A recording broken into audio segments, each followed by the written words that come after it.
Hi, everybody. My name is Lori Drake, and I am the new community manager here for Suppli. Today, I'm excited for you to meet Allan Francis. He is the manager of credit operations with Procore Technologies.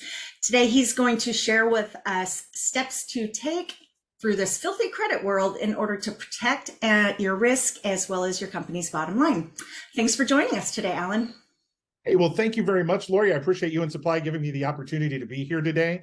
As Lori said, I'm manager of credit operations for Procore Technologies, Level Set. And what we do is we do material financing. So we can put a customer and their project together and then buy those materials to help them out and give them extended terms. But enough about me. Let's talk about good hygiene and good credit hygiene in a filthy credit world. We're just going to go in. What is good credit hygiene? Good credit hygiene is everything you do to set up your company so that you are well protected. It has to do with your credit policy. It has to do with your credit application, has to do with your job sheets. It's everything you do to make sure the money you put out or the materials you're investing in a project will come home to you as margin of profit or profit. And that's very important. And the first slide that we're going to come to is these are the steps you take to protect your dollars in the course of doing business. A current credit policy that is reviewed at least annually. How many of you have a policy that is actually written down somewhere that you can follow, that you can refer back to, that tells not only you, but everyone in the company what you're willing to do in order to make sure your daily business is in check to do and protect money? I'd like to ask this. I know we've got quite a few people still joining. I would like for all of us to kind of take a second, and I want you to see how many times have you ever judged a customer on spec? You either hear the name or you judge it quickly without getting all the information. Maybe a customer walks in or somebody fills out a credit application and they drop big names. Oh, well, I've got a contract with Emerson, General Electric. I've got we do everything for Union Pacific Railroad. They'll drop these big names, and based on those big names, it gives you a perception that they might have better credit rating than they really do. On the other hand, you might get a customer that comes in, maybe their credit application's been handwritten on a back of a paper towel, and it just doesn't look very pretty. So automatically your preconceived notion is this company doesn't have their stuff together. They're not organized enough to do business with us. And so you start them with a low credit amount, or the credit limit amount, or you may not do business with them at all. And then there's always that customer is what you see is what you get. It pretty much is basically what you look at on the paper is exactly what it is. The lesson to be learned there is gut hunches are very important when it comes to being a credit manager, but you also have to lean into the numbers because numbers usually don't lie. They may mislead, but they usually don't lie. So that's basically the first part of good credit hygiene, making sure you round out what the policies are you have in place to protect your money. Whether you're the owner, whether you're a part owner, or whether you're the credit manager over a division or a major corporation, as a credit manager, you're spending or protecting money just like it's your own. And if you've got that going for you, you're one step ahead of the game. So let's talk about your credit policy. Let's see if we can get people interacting a little bit. How long is your credit policy? Is it 1 page, 2 pages? Is it really short? How many people right now can say that they actually have a credit policy in place written down somewhere? And we'll see if we can get anybody to jump in on the chat. This will be our first test with chat. Otherwise, Oh, come on, somebody has to have it written down. Otherwise, you're just going to be listening to me a lot. One person says no. I'll end up telling a dad joke. We got one no. We got one no. Okay. What can we do? What are the dangers in not having a credit policy? And since we're still trying to get people to interact a little bit, the dangers of not having a credit policy is kind of having a frenetic and I hate to use the phrase, a schizophrenic use of the way you do business. A customer may get different feels about the way their relationship is with you. You'll do this much business with them at one point, but maybe the next project you may not. You don't have a clear set guideline of how you do business with your customers, so it inhibits the customer experience. Secondly, you want to go back to the basics of credit, the 4 C's of credit. Anybody know what the 4 C's of credit are? I'll give you one: capital, Character, capacity. it's all you. Anybody else?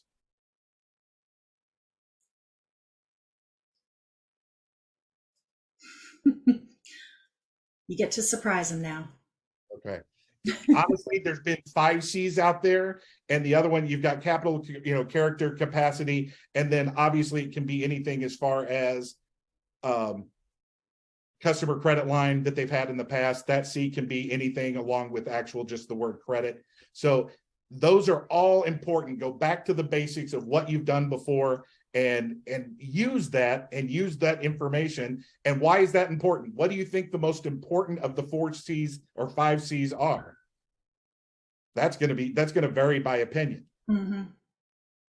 Honestly, a lot of us I depend on character. When you're dealing with a person, you get a vibe of what type of person you're dealing with. When you pull their Dun & Bradstreet report, you pull an Experian, you're going to see how they do business with everybody else. You want your credit policy to have the 4 C's in it so that you are being able to judge your customers the same across the board. And that's basically what your credit policy is all about. So we're going to move on past that. Why is the credit world presently so dirty? So you want to keep it clean. Why is everything so dirty? And I didn't write anything down because I want everybody's input. More fraud than ever. I don't blame that on the internet, but the internet certainly has helped. Much more free-flowing money into the public sector from the government when it came to, COVID changed everything. COVID made a situation where infrastructure started to become the thing we looked at. And in order to get the economy back rolling, we threw a lot of money into infrastructure, and that money is out there. And like we had mentioned before, everybody's a general contractor now. And the drawbacks from that is you have people that are less than reputable, less than licensed, less than, they take regular labor out of the labor force, and they pay cash under the table, leaving everyone that is reputable paying unemployment taxes, paying their workman's comp, doing what you're supposed to do, but we're all vying for the same small amount of labor that's out there. Because as you know, when the government started paying people, a lot of people decided to step back out of the job market, and the labor force just depleted down to levels we've never seen before. And I know we've talked to many of our credit managers at every one of our, Lori has done many of these seminars. Every time we get together, it seems like there's always a labor crunch trying to find people to do accounts receivable, trying to find people to do any of the accounting functions, because we're up against fast food restaurants and other places that are paying dollars that we've never seen paid before. And one of my favorite stories is I had to, back after Katrina, I had to hire a file clerk. And I'm having a terrible time doing it. And I was told by my bosses that I could spend between $8 and $9 an hour to find a file clerk that would come in and do nothing but the clerical and filing.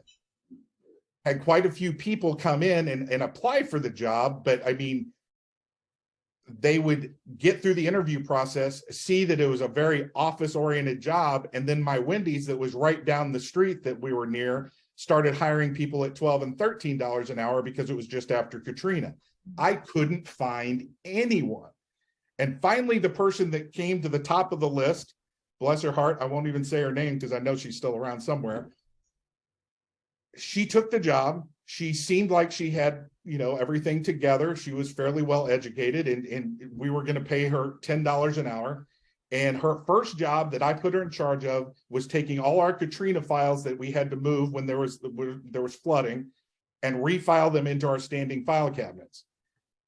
And I'll try to keep this story short because I don't want to bore you with the details, but excitingly enough, she got to work, and within a day, she told me she was finished. And I was astonished. It was like, if she's really this good, we can actually pay her more. So I went in and I said, well, let's take a look. I said, and I opened up the first file cabinet, and there was like 3 A's, and the B's had maybe 2.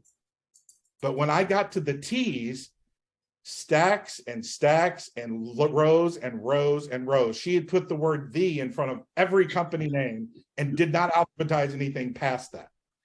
So the labor force has been greatly reduced over the past years, and even more so since COVID. And that's something, the reason we have to have a good credit hygiene is because we're having to use the same amount of people that help us do our work, but do more of it and do more longer hours. And keeping a clean credit hygiene means you don't cut back just because you have fewer people. You have to keep your credit policy. The reason you want one, it ensures fairness. It backs you up when you have to make a tough call. If you don't have a credit policy, there is a possibility that you may give credit to one company, and maybe 2 or 3 weeks later, you have a different person that looks at the same credit policy and judges a customer's credit application and judge it completely different, and they may not get it. That's not fair to your customers. You want something that you can look back on, and every one of your customers or applicants can be judged by their merits, and they're judged fairly across the board. Your credit policy protects you, your salespeople, the financial stability of your company. How does a credit policy protect your salespeople? It gives them guidelines of who they are supposed to go out and sell to. Like we said before, if a customer's bill never gets paid, then it was not a good sale. It never happened. They're wasting their time. Their commission's going to be pulled back. They're going to be doing a lot of time on the phone for no reason, driving to job sites because you sold to a customer that really wasn't qualified to be sold to. And it reminds us that a sale is not a sale until it's paid for. And it also secures a healthy profit margin. How many times have you ever had a salesperson come in, brand new salesperson, and suddenly just closes 15 deals all at once, only to find out every one of the projects had a profit margin that was in the negative? Mm-hmm. Credit policy will take care of that. A credit policy will assure you don't run into those things. Once you have a credit policy and you use that along with your credit application, and let's talk about the credit application for a second. What is the importance of a credit application? It's going to keep all the information about your particular customer. This is so easy and elementary. It sounds like I'm talking down to everybody, but it sounds so simple, but the number of customers that are companies that do not have a standard credit application is stunning. Also, they might get their credit application from something they got off Google. They cut and pasted and they put one together that was from another company. Things that are problem with that is a lot of times, and a lot of companies you do that from, if you're borrowing from somebody else, that's not a problem. But if it's not in your jurisdiction of where you do business, you could find yourself on the ugly end of a usury thing, because some credit policies have terms and conditions that say flat 18% for finance charges. In some states, that's considered predatory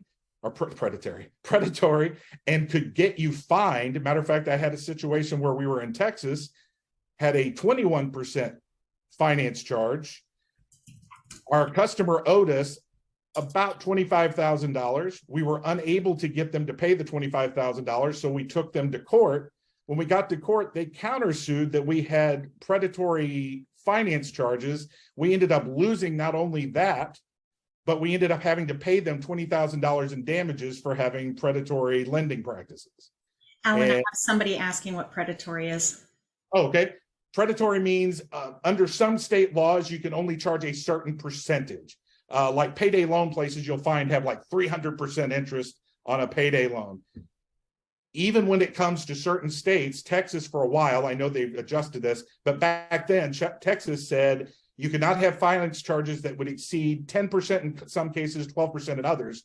But standard in the United States, usually most companies are allowed 18.5%, whatever. But obviously ours in that situation was way over that. The court considered that a predatory, meaning we were preying upon the will of our customers, the goodwill of our customers, and trying to illegally charge them usury, with usury meaning extraordinary amounts of interest on a particular either loan or finance amount. And that's how that comes into play. And that's what predatory means. Thank you. That's a good question. Any other questions on that? I do have people talking about credit applications, venues, fees, if they're been reviewed by an attorney. What do you see the majority of, and where do you see the biggest issues? The majority is you can put together your own credit application, but always spend the extra $200, whatever it takes, to get an attorney to take a look at it to make sure it is appropriate in the places that you do business. If you are nationwide, you can do a couple of different things. You can have one that's good for the entire country and adjust basically you're going to adjust your finance fees or late charges is what most people call them, adjust them to whatever the lowest allowable state allows. That's really important. Always have somebody with the legal capacity to know what the laws are. You're a business owner or you're a credit manager. You should not be expected to be a part-time lawyer. There are companies out there to help you along the way. Matter of fact, the company I work for, Procore Levelset has document control that sends out documents for liens. And we're going to talk about that in just a second. It is okay to ask for help. It is okay not to know everything. It's okay when you put together a credit application, you just want to ask, you want that application to tell you as much as you can about the customer.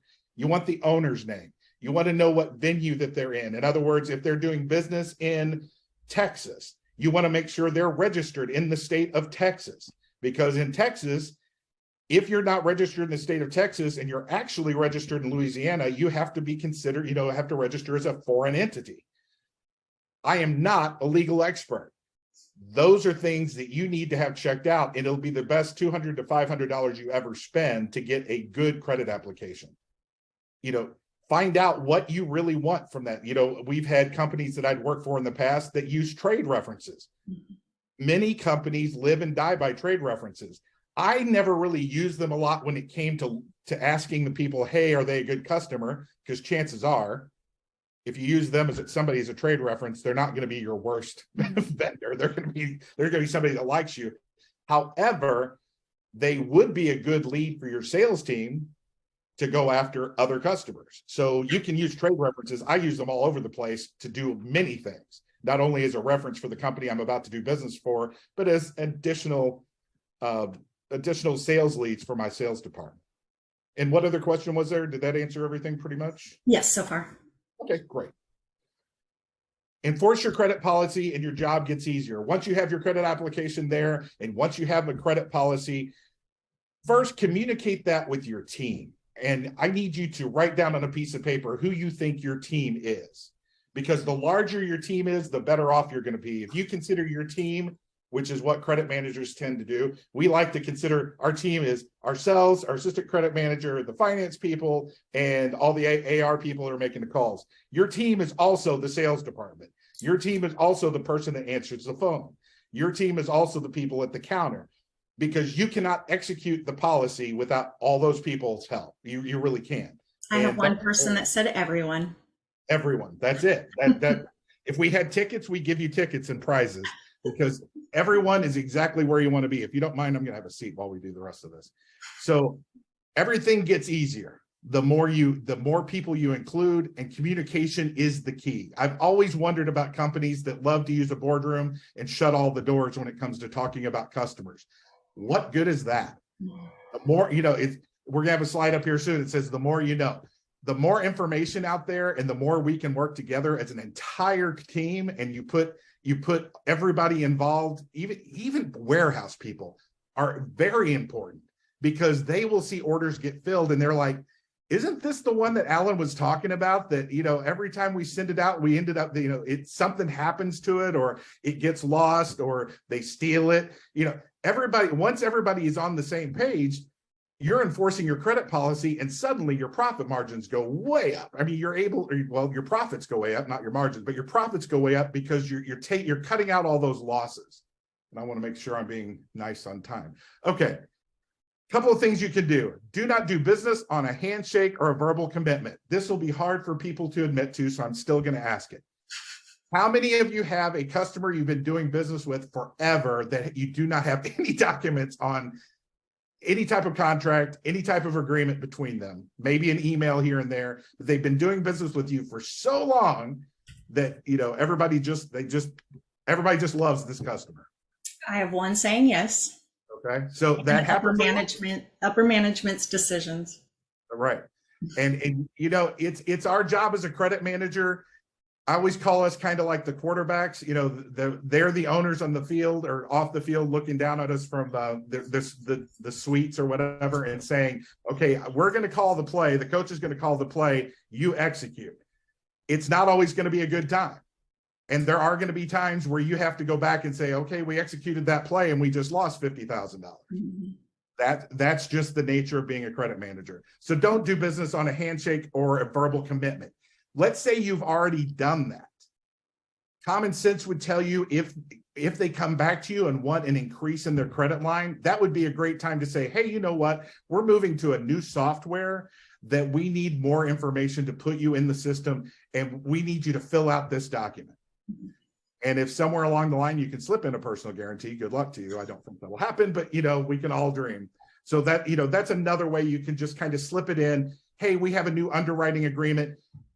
And here's the other thing. You're asking people for something that they would do for anybody else.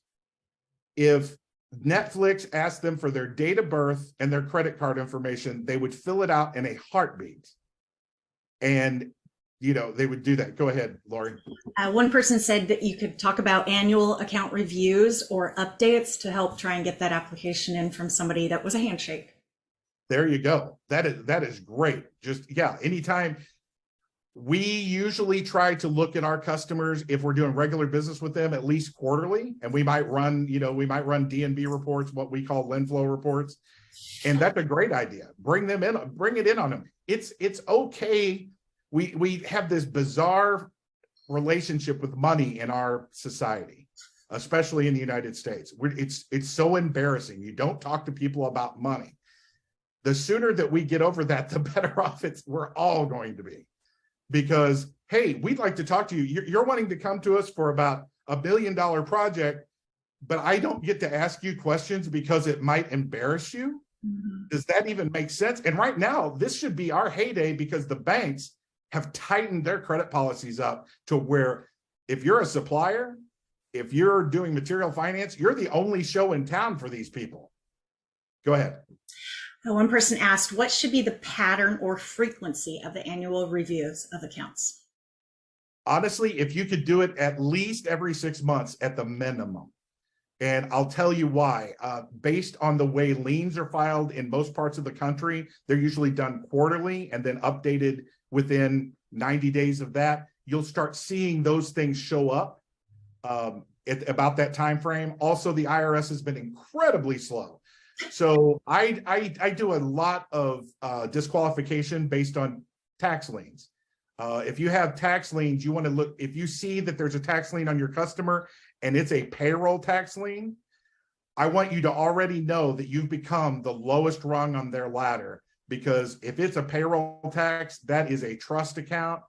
And if there's money and the IRS knows where it is, you're not seeing the money that GC pays them, it's theirs. Joint check or not, doesn't matter. If you see a tax lien, you find out it's a payroll tax lien, you walk away. But I would say review your customers every 6 months. That may be for some smaller companies an expensive endeavor because you're going to pay about $100 or so for a credit report from D&B. The other thing you can do in those situations is, do a light, there's a thing is where you can just pull a D&B score that's much cheaper. You can work with different companies that have a more reasonably priced credit snapshot. Snapshots are cheaper, but the larger projects they're going to do, you're going to want to do a more comprehensive credit pull. Get as much information you can. Public records are out there as well. There's things you can look it up called data trees. Some of the information that states have, it's completely free. I hate to say it, but part of our daily underwriting, if my people haven't done Google and just Googled the company, they have failed miserably for me, because sometimes the smallest thing, smallest piece of information you can get from a BBB report that shows up on Google.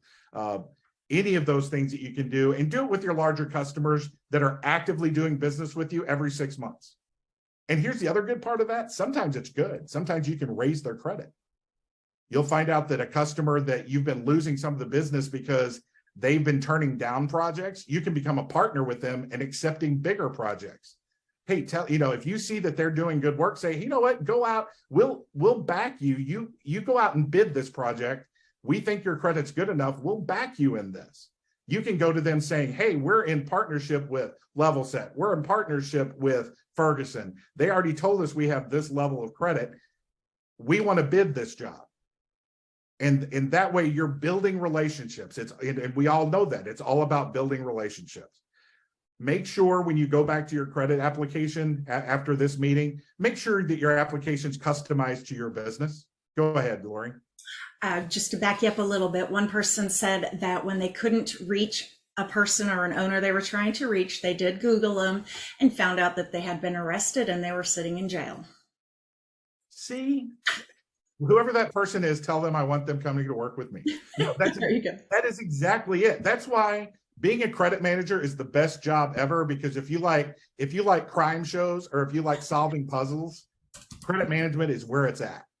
And see, we're all collaborative. That is great. You find out the smallest things. How many people, and I don't want you to raise your hand because some people think this is a little bit shady. How many people have ever done a Facebook search on one of their customers? Everybody has to answer this question. Anyway, so yeah, so it happens. That's the thing. People are so weird about social media that they will share everything, and that's to our advantage. Job sheets or project sheets. Let's talk about those again for a moment. If you're providing anything on a project, we have, and the way I do business and the way I do business over at Level Set, we have the customer and then we have their project. I want to know as much information about both. I want to know where my product is going. I want to know what product I bought and where it is at all times. I want to have a job sheet about that project, and I don't want my salesperson to fill it out. I want the project manager that's on that project from our customer to be the one that fills it out. And if you've never worked with a job sheet before, it's very simple. It will have the name of the project. It'll tell you where the project is. It'll tell you how long the project is. It'll tell you the date of commencement of that project. It will tell you whether or not there's going to be any licensing needed, what materials are needed, and the scope of the project. And that sounds like a whole lot, but you'll get all that information in a really short amount of space. Yes. They are asking, do you verify the information on that sheet or do you just take it as is? We always verify the information, what you can. Some of it, we verify that information either with the general contractor, if I'm working with the sub, or the property owner. You can make a real quick phone call. In most areas, like in the parishes around here and the counties in Texas, most states require a commencement, a beginning commencement filing by the general contractor. You can look for those, but a simple phone call. I'm going to ask you to find out more. I would tell you, call the company and find out who your accounts payable contact is. That's going to be your best friend. Your accounts payable contract that's going to be making sure you get paid. You want that person on speed dial. And you want to send them flowers if you can. You want to know about their kids. And I know this will sound silly, but you want to develop a relationship. Not to be, I don't want you to be false about it, because I tell you what, some of the best friends, actually one of my very best friends, I was collecting on he was working, well, I don't say the name of the company. He was working for a gas company up in northern New York state. He now lives in Orlando. We have been best of friends for 12 years. And he's been a great colleague to bounce ideas off of. Develop relationships that will last a lifetime and will help you in the field of credit. So that you're learning these things now at the job level. There's only so many of us out in finance, and we all just changed. It's like the music stops and all of us switch companies from time to time. That can be useful. So use that to your advantage. Find out if this job is going to be phased out into multiple phases. If there is a date of that, a last day of providing of materials. If you're electrical and you're electrical contractor, usually you'll be one of the first, but you'll also be one of the very last people on a project to finish everything up. If you're drywall, you're going to be kind of at the beginning. If you're doing some of the final finishes, those are going to be kind of at the end. Find out where you are and what draws are going to happen. Look at the contract. Is this customer, they're asking you for a credit line of $100,000, but they're getting a $200,000 deposit from the customer. What is that money going to? It's okay to ask those questions. And you can include all that information on a job sheet. Now, why am I being so hard on the salesperson or sales manager? Because they've got a lot to do and we want them doing what they do best, and that's selling. And we don't want them filling out paperwork on a job that they're a second party to. The project manager knows. Go ahead, Lori. Let me forward this back up. Got other comments. In the current situation, a lot more companies are filing insolvency or bankruptcy. What would you suggest the credit risk mitigation policy should include to reduce that? Example, lien filing or UCC, what would be best? That is a fantastic question. And I'm not going to be self-serving and say you need to use level set. But I will tell you this. Everything you do on a project, the longer the payment chain is, and I'll explain that. It sounds pretty straightforward, but I still want to explain that. The longer your payment chain is, the more protected you are. If you do straight residential, where you have a homeowner and you have a sub and your customer is the sub, that is a very short payment chain. And if your customer goes out of business, the only thing you have to hold your hat on is the bankruptcy trustee, which you'll get less than 10% on the dollar, sometimes 1%, and that piece of property. Well, you think, well, that's okay. I have a lien on the property. Then you find out that the property is either in trust or is owned by a sweet 85-year-old lady that you're going to have to throw out on the street to get your money. Nobody wants to do that. That's not a great idea. If you're a public company, you definitely don't want to be, splashed across the front page. Little Sally McBetherson is now living homeless because Procore threw her out on the street. Nobody wants that. So that payment chain doesn't work for us. Residential payment chains that are short doesn't work for us. But filing liens, sending notice of intent, preliminary notices, and if any of these don't sound familiar to you, you can literally Google lien rights in your state, and usually level set will show up. That information there is free. It tells you what the timelines are. It gives you all that information. So if you put lien law, state of Missouri, probably the first or second thing that pops up will be level set, and it will give you exactly what the rules are for filing your preliminary notice, whether you need to send an NOI, when you need to send the NOI, which is notice of intent to lien, and when you need to file your lien, and when you need to enforce that lien. Those are your tools. Those are your big tools, especially with everybody filing. Funny you should say that. 3 of my customers this month have said, I'm filing chapter 11, chapter 7, I'm filing chapter 13. So yeah, go ahead, Lori. So do you want to just clarify that the lien rights usually are filed on the job, where the UCC might be more on the customer? That is correct. So a UCC is more difficult to collect on because you have to get that information at the beginning. You can't come in after the fact and like UCC because unfortunately the customer has to agree to all that. You want to be able to come in and if your customer becomes insolvent, you want to be able to get the payment chain of where there's a customer and a piece of property. If you have a customer, a GC, and a piece of property, even better. What I always like to look for, especially in high-rise buildings or things like that, is a bank, because a bank will shut off as soon as you send an NOI to almost any project where there's a bank involved. The bank will shut down and do a stop payment on anything, any checks going out to pay towards that project. Bank wants to limit their risk, so they're going to say, wait a second, somebody's not paying their bills. We're not going to invest another dime into this thing until we know everybody's been paid.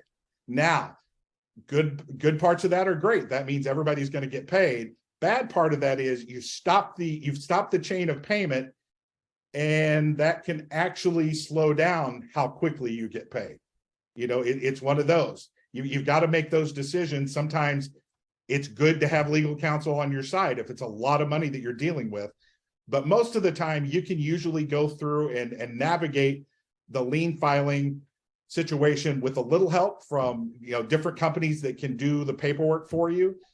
Just doing a little bit of investigative work on your own through different websites on the web. But I tell you what, spending a little money to know what you have and where you have it, that's really important. When job sheets, it may sound silly, but the address is probably the most crucial part of filing a lien. If the address is off by even the smallest amount, your lien could be defective. And I'll give you an example of that. I have a high-rise tower in Chicago. There was a situation where there was on the 8th floor, the building had not been completed to where the walkway was solid between the left corner and the right corner of the building. So my project manager did not make me aware of that. We delivered materials to one side of the building, and literally same floor, same building, we delivered to the other side of the building. And God bless them, Cook County, Chicago, said that the materials that were delivered on the left side of the building were not related to the materials on the right side of the building, even though they're all on one project, and they counted my lien defective.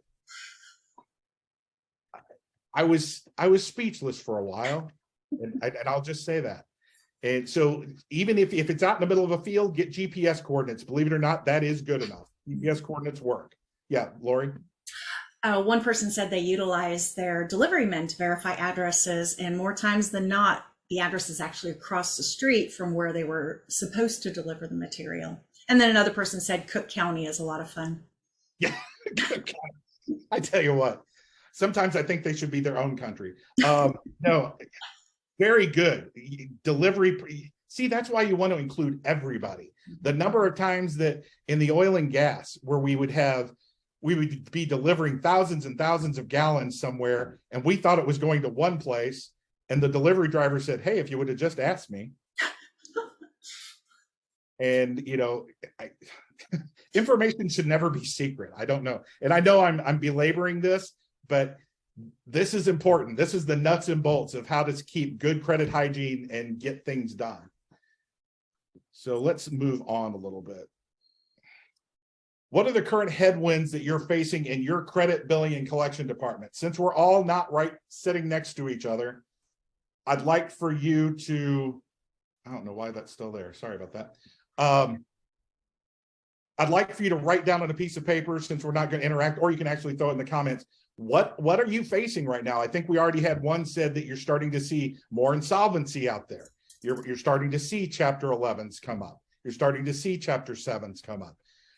What is happening, especially, on the news, everybody wants to say recession, that's the thing. The problem with saying all that is you still have to do business in whatever climate that you're in. So what can you do, and what are you doing? Yes, Lori. So far I have extended payments and weather issues. Good one.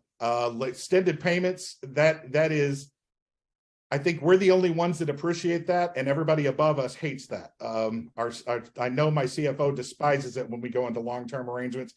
I don't know if you're doing business in Iowa, but my Iowa and Illinois customers have been pummeled by ice, and now it's affecting other areas, Texas as well. So yeah, definitely those are big headwinds, and extending payment arrangements helps. Signing promissory notes helps if they get too far behind. Lori, go ahead. Another person saying the extended payments, but also quicker and smaller jobs. There you go. Limit your risk we limit our risk sometimes by making them break things into phases. A lot of times they'll say, well, we want all our materials delivered to this warehouse, and then we'll pull out of that warehouse for the next 6 months. No. For one, you're going to tell me in about a month that somebody stole all your stuff out of your warehouse, and I don't want to hear any of that. So let's do smaller phases. That is give that person a ticket. And yeah, extended terms. When you do extended terms, make sure, you want a carrot and a stick. You don't want it to be where that becomes quid pro quo, where, okay, every time I get into a bind, I'm going to get extended terms. Make sure there's something to it. And that's why you want your credit application to be there to back you up, to say things like, okay, if you go over 60 days, you go over 90 days, you're going to pay 1.5%. Something to help you recover some of the money you're losing. Money costs something. If you don't believe there's a cost of money, your CFO is going to, or controller is going to really, really have problems with you. Go ahead, Lori. Well, I will say this extended payments is a big one, but we also have mail delays are causing a big headache. Absolutely. Any more? This is one you're going to be stuck with, because unfortunately, the jurisdictions that we deal with, the counties and the states, are in cahoots with the federal government, and there are some states, especially Florida, Louisiana, Texas, that require, if you're going to file a lien, you literally do have to use the post office. I just found out where were we doing business? Arizona. Lori, you remember FedEx is not considered the same as, even if you get them to sign it, it's not considered valid delivery. Which makes no sense. Makes no sense at all. I would trust FedEx 10 times. But I guess if Amazon trusts the postal service, I guess we have to. But yeah, mail delay is incredible. I don't know if, I'm sure you're looking into it. We have almost gotten rid of all our payments are 95% done electronically. We can't depend on mailed checks anymore. And heaven forbid you have a joint check. If you have a joint check, then you've lost all your hair like I have, because GC emails it to customer. Customer is mourning the fact that he can't just deposit it in his account or her account and take the money and run. So then they have to mail it to you. So you're looking at a 10 to 14 day turnaround. Go ahead, Lori. Just going to say, not to make a sales pitch, but Suppli does help with those online payments, and I would love to talk more to you about it if you are interested. So I'll reach out after the recording is done. Yes, do that. That's something that will change your life. Automatic payments, and anybody can help you with that. You can try to do it on your own. Don't. Get help. Use a company that knows what they're doing with it. You'll get all the right percentages, and you won't get yourself into I put it in there, the ACH was supposed to be there, and 9 days later it's not there, and oops, I put the wrong routing number. Yeah, let somebody else handle that headache. And by the way, I don't work for Suppli. This is not a commercial. I just know they do a good job. So I'll move on from that. I'll just add, for the payments and the mail, a lot of people still use the lockbox, and those are even causing bigger delays. Oh, let me tell you some stories. I'm not going to tell you any stories, and I won't even say that Silicon Valley Bank. I won't even say their name, but the number of times misapplication, lost checks, they're doing something new. They will say that they don't recognize the signee or the payee. It makes no sense. Then we bring it back to our office, run it through our little electronic scanner, and then it immediately posts. I just don't get it. So that's another day. And if there's anybody that works for SVB Bank, I'm sorry. I'll buy you donuts later. Okay, we're getting close to we're losing time here. So ask more questions about the project you're looking to invest your resources in. How much does your customer have invested in the project? I call this the skin in the game test. Why should you put more skin in the game than your customer has? And I'm just going to leave it at that. That is as simple as I can put it. These people sometimes come to you wanting you to invest everything, and they're like, well, I've got bills to pay. This is my personal private company, but I want somebody else to pay all the bills. And that's a red flag to me. How well does your customer know the GC or the property owner? Customers will almost always give themselves up on this one. They will say things like, hey, this is the first time we've worked with this general contractor. So in that case, you're going to want to pull credit, or at least a Dun & Bradstreet on the general contractor. Yes, Lori. I'm being asked if credit insurance helps for high-risk customers. There are a few customers out there. It is not cheap. It is very specific. I've worked with them before. I wouldn't use it on everybody. I would use it maybe on a few of your higher risk, like you said. I haven't seen a lot of success in that area, but if it comes down to it, this is the way I always look at it. Yes, it does a job. I know a couple of the big guys that do it, and they've done fairly well in that area. You're never going to be 100% whole for sure. You can already know that. It's going to cost you something. It's better than losing everything, but it's going to cost you something. But at the end of the day, if you're asking yourself, should I get insurance on this? I want you to think about the fact that you ask yourself that question and then reevaluate why you're extending credit to them in the first place. In that situation, what I would do is tell the customer, you know what? I do want to do this, but we have an origination fee that's going to cover blah, blah, blah. You don't have to tell them, but I would use the origination fee to pay for that cost of the insurance. So check your local jurisdiction. I don't think there's any laws saying that you can do or you can't do that, but I don't want to get anybody in trouble. So that's what I would do. Are there bonds, insurance, or permits in place that are required? If it's a public building, I'm saying 95%. I always want to leave myself an out.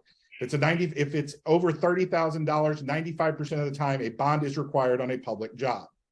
Just that simple. Insurance. Does your customer have insurance? And a lot of times we don't even ask that anymore, and I really don't understand that. So that's something you might want to ask them. Hey, could you give me give me your umbrella policy on your company, and what does it cover? Do you have a payment and performance bond? Are there permits for the job? Last thing you want to do is buy $100,000 worth of materials or supply $100,000 worth of materials and then have the job stop because your customer didn't get a permit. I mean, that's just sad. What's the length of the project? How long is the material going to be stored, and where is it going to be stored? If it's going to their location first before it gets added to the property, guess what? Those lien rights are going to be really, really scary, because if it never ended up at the project and it stayed in that building, you have no lien rights till it makes it to the job site. How much labor do they have dedicated to do this project? Boy, Lori, I'm getting out of time, so I can't tell my stories. I'll tell a real quick one though. First one, if anybody's ever heard me speak before, know that I used to have to go to the creditors meetings of bankruptcy courts. And long story short, I gave one of my customers, or my department gave one of my customers a lot of credit that they probably should never have had. And so they ended up getting in over their head and filed bankruptcy. When I was there, it was like I was just going to lay this guy out and say, hey, you owe me this. You know, you're buying yourself cars, you're buying all these things, you're not paying your bills. The bankruptcy trustee turned to me and said, you're just as responsible for this business failure as he is, because you gave them more credit than you knew they could possibly take. You didn't look into that company enough, and you gave them enough rope to hang themselves, so you're just as responsible.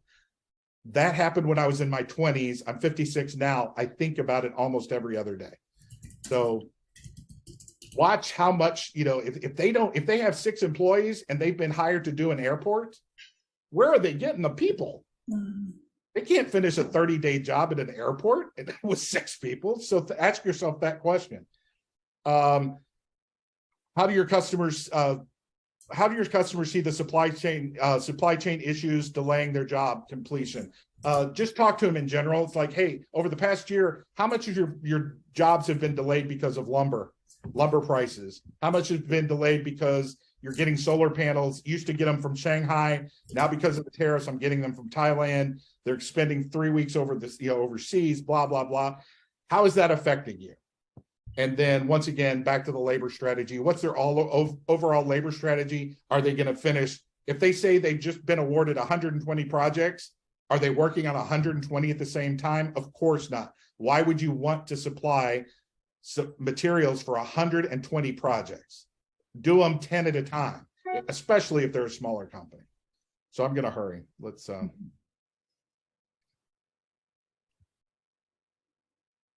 don't apologize for protecting your money. This is something you're going to have a conversation with your owners. If you have a privately owned company, they're going to tell you, I've been in relationships for these people forever. Don't apologize for wanting to send a preliminary notice. And the preliminary notice just says, hey, I'm on the job. It's not insulting at all. If you have to send a notice of intent, time and money invested in getting that part of the job done right, which different companies, Level Set does this, I would recommend you get help if you have a lot of projects out there. But the time and money you invested in making sure your lien rights are protected is money well spent, just bottom line. I hate to rush through this, but Lori's going to also have these slides, I believe, available, won't you? Yes, the recording and the slides will come out. Perfect. Good hygiene. What about the wayward customer that finally pays? We'll address this briefly, and I'm going to wrap up in 2 minutes. There's only so many customers out there in your industry. There's only so many. If we alienate all of them that might fall wayward, I have a good customer and suddenly one of their projects goes bad. You might have a good customer and they get sick, especially during COVID. If you decide you're never going to do business with them again, you have alienated yourself from that potential, even if you've lost a little money in the past, from that potential customer and their potential customers. So once you've been made whole, let's look at the job again, look at the customer again, and possibly be willing to give them a second chance. How to rebuild a strained customer relationship? Start from the beginning, start with a new credit application that includes a personal guarantee. Personal guarantees are dirty words, but once they've gone bad and you brought them back, now's the time. Tell the customer, hey, it's a fresh start, and ask those tough questions. I want to give you a fresh start, but can we talk again? What happened the last time so we make sure we don't put you in that situation again? Feel for them and say that you're a partner in this. You want to help to make sure this never happens again. Bottom line. Consistency is the final, I hate ending on these because it sounds like I'm yelling at people. When you make an exception to your credit policy, you increase your risk. Why would you do that? You create a precedent for future risk because salespeople never forget. Never. They'll see you make an exception and they'll go after it. You'll skew your data and ability to evaluate progress. You get with an auditor, they're going to ask you why. Just letting you know that's on the horizon, and you've skewed your data. You're no longer fairly executing your credit policy across your customer base. Why would you do that? That opens you up to lawsuits in some areas. You're going to ensure chaos in your sales department because they'll see the exception and use it to push more risky projects. So that one that you pushed across the board because you're a nice guy and that salesperson always brings you something cool back from his conferences, it's going to end up costing you 10 more risky projects. You don't want it. You're also contributing to a bad customer experience. Like we said before, frenetic or schizophrenic use of your credit policy confuses the customer and they don't know what to expect. They may be telling all their people, hey, this company is willing to work with me regardless of my situation. They say I have an unlimited credit policy based on what I've done. That's a problem. And let's see. I think we're coming to the end. Thank you very much for your attention. I'm available. You can reach me through Lori, or you can use my email address. Sorry this had to be so quick like that. I could talk to you for hours. I love this stuff. And I'm always available if you ever want to talk. Credit management's fun, guaranteed. Lori, did you have anything? We appreciate your time, Allan. Obviously, it made you run long because a lot of people had questions and information. I love that. That's great. Definitely.